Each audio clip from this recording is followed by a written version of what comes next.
داستان او این بار در پاریس اتفاق می‌افتد در بهار سال 1330.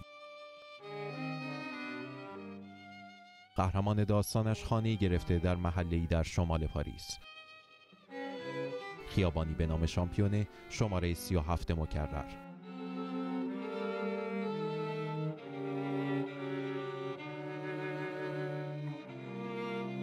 چند روزی بیشتر از اقامتش در خانه نگذشته که بوی گاز در راهروها میپیچد.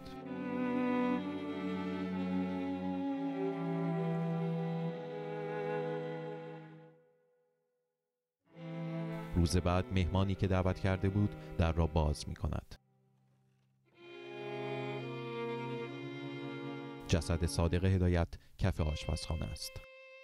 ما رفتیم تو تا پلیس قبل از ما رسیده بود با اون آقای مقدم و بلند کرده بود از زمین گذاشته بود روی تخت خواب. خیلی راحت رفته بود ولی تمام پنجره ها رو لاش پنبه گذاشته بود که نبوده هوا بیاد تو. اینقدر دقت کرده بود که حتما از بین بره، یعنی حتمی بود براش. جامعه ایرانی نسبت به مسئله خودکشی هدایت یک حساسیت متفاوتی از سایر روشنفکرهای 100 سال اخیر ایران داشته. این حساسیت شاید به دلیل باز تمایز هدایت نسبت به تمام جریان‌های قبل و بعد خودش در متن جامعه روشنفکری معاصر باشه. در میان اشیایی که در کنار جسد صادق هدایت پیدا شد نشانه‌ای از دلیل خودکشی نبود. او که دستش به نوشتن روان بود این بار هیچ ننوشت. سکوتی که چرایش را تنها در آپارتمان کوچ پاریسی هدایت نباید جستجو کرد. سالها بود که مرگ در زندگی او حضوری واضح داشت.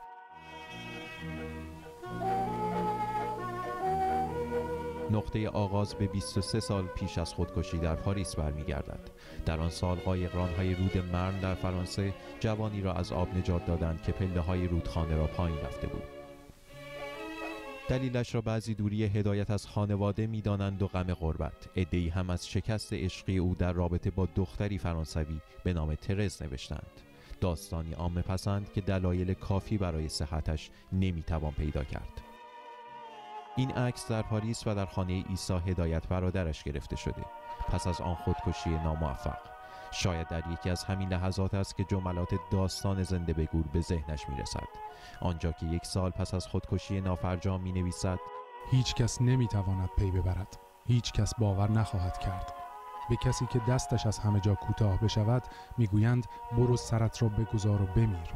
اما وقتی که مرگ هم آدم را نمیخواهد، وقتی که مرگ هم پشتش را با آدم می کند، مرگی که نمی آید و نمی خواهد بیاید. جملاتی مانند این و خودکشی اوست که از هدایت تصویر نویسنده و روشنفکری مرگندیش و سیاه‌بین می‌دهد. اما آیا هدایت فردی است افسرده و خواهان انزوا؟ سیر زندگی او در سالهای بعد نشان می‌دهد که بیش از آن که هدایت خواهان تنهایی باشد، این جامعه است که او را منزوی می‌کند. او می‌تواند فردی شوخ‌طبع باشد که دیگران را می‌خنداند. این را هم دوستانش می‌گویند و هم نوشته‌های او، از جمله وق صحاب که با مسعود فرزاد منتشر کرد و البعثة الاسلامیه. اما انتشار این دو اثر طنز هدایت اولین تنبیه‌ها را برایش به دنبال دارد. برای مدتی ممنوع القلم می شود. یادمون باشه که اون یکی از اولین ممنوع القلم‌های عرض کنم که تاریخ سانسور ایرانه. در زندگی زخم‌هایی هست که مثل خوره روح را آهسته در انزوا می‌خورد و می‌تراشد. این دردها را نمی شود به کسی اظهار کرد. یکی از این زخم‌ها می‌تواند حکایت نویسنده‌ای باشد که معروف‌ترین اثرش به جای تهران در بمبئی منتشر می‌شود. در سالهای بعد زندگی هدایت در ایران، حکایت او و جامعه داستان 2 نفری می‌شود منتقد یکدیگر.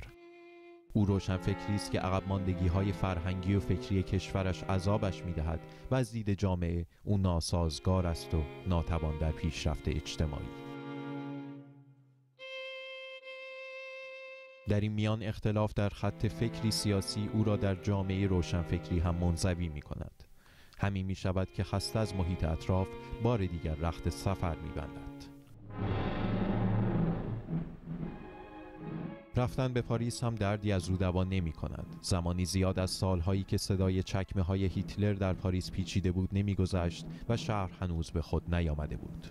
دوستانی که به سفر رفتند، مشکلات مالی و اقامت و دوست نزدیکی که به شدت بیمار است، می شود سرگذشت آن روزهای هدایت تا آن روز بهار سال 1330 که آخرین روز زندگیش شد.